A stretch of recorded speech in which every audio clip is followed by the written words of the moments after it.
Здравейте, фенове на антики, нумизматика, колекционерство и също любители на старите книги и художествената литература. Днес се завръщам да ви покажа моята колекция от стари книги. В предишните ми видеа можете да разгледате част от колекцията ми. Сега ще ви представя едни от най-добрите ми и редки екземпляри в колекцията и също новите ми придобивки. На вашите екрани виждате "Производи гори" на Емилиан Станев, издателство Перун.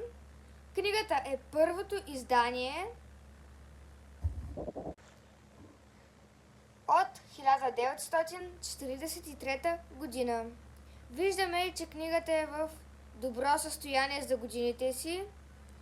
Времето не е повлияло на нейното състояние, макар и да имаме откачени листове. Тази книга е изключителна по стойност и по ценност. Също е много рядка за намиране в добро качество и на нормална цена.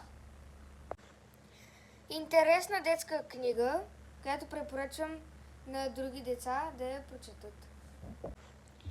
Имаме Хитър Петър и Настрадин Ходжа, една любима моя книга и на други деца. Препоръчвам ви да я прочетете. Не разбира се това издание, което е супер рядко за намиране и много ценно за колекции. Книгата е печатана в Свищов през далечната 1906 година.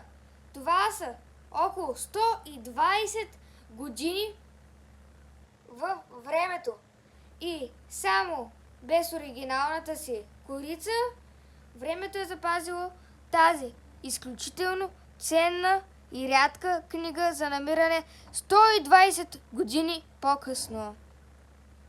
Трудна за четене на стар български език и наистина впечатляващ шрифт. И чернишка, пак стигаме до Емилиан Станев, автора, до едно по-ново издание от 1979 година. Повест за чернишка, като е също много интересна детска книга, както и "Производи и гори". Сравнително по-ново издание, не толкова стара и не толкова трудна за намиране. Сравнително лесна и интересна.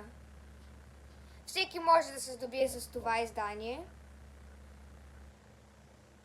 защото 40 години по-късно все още се намира за